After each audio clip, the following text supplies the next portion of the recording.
Youth lead movement లో పాల్గొన్నాము. దీని ముఖ్య ఉద్దేశం వచ్చేసరికి మనం దేశవ్యాప్తంగా జరుగుతున్న ఒక మూవ్మెంట్ కి మద్దతుగా, ప్రజా మూవ్మెంట్ కి మద్దతుగా మనము ఒక ప్రొటెస్ట్ చేయబోతున్నాము ఇవాళ. అది ఆరవల్లి హిల్స్ గురించి.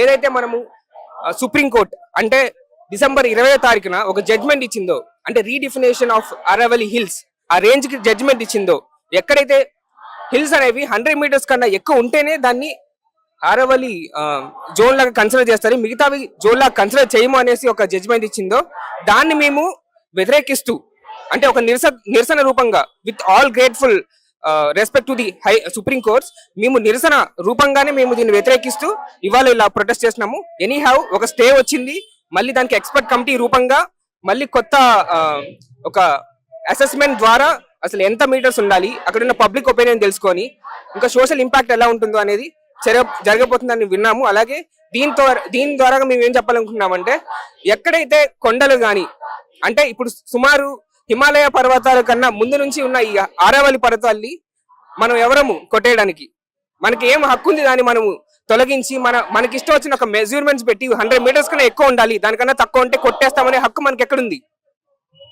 ఏ ప్రభుత్వాలు రాలేదు, ఏ వ్యవస్థలు లేవు, ఆ మనుషులు జనాలు లేనప్పటి నుంచి ఆ కొండలు ఉన్నాయి. ఆ కొండలు తొలగించడానికి మనం ఎవరము అనే దాన్ని మేము ప్రజల్లోకి తీసుకెళ్లి ఈ మూవ్మెంట్ చేయబోతున్నాము. మరి ముఖ్యంగా ఏంటంటే, ఈ రోజున మనకి ఢిల్లీ ప్రాంతాల్లో ఎయిర్ క్వాలిటీ ఎట్లా ఉంది?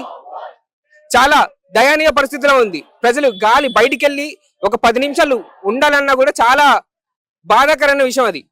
అలాంటి పరిస్థితిలో ఢిల్లీకి అనుసంధానంగా ఒక పర్వతాన్ని మీరు కొట్టేసి డైరెక్ట్ గా తారు ఎక్కడ డిజర్ట్ ఉందో ఆ డిజర్ట్ ని డైరెక్ట్ గా మనం ఢిల్లీ క్యాపిటల్ సిటీకి పంపిస్తామా? పంపించకూడదు. అంటే దేశంలో ఎలాంటి పరిస్థితి ఉందంటే, పర్యావరణంలో ఒకవైపు నదులు నాశనం అయిపోతున్నాయి, ఇంకోవైపు అడవుల్ని కొట్టేస్తున్నారు.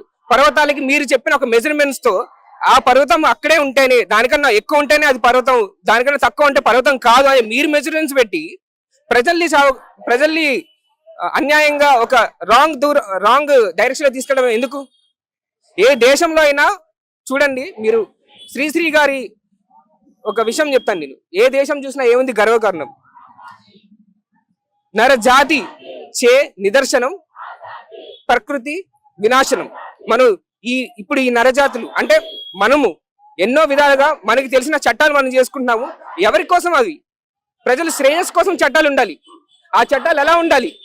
ప్రజలకి స్వచ్ఛమైన గాలి దొరుకుతుందా? లేదు. స్వచ్ఛమైన నీరు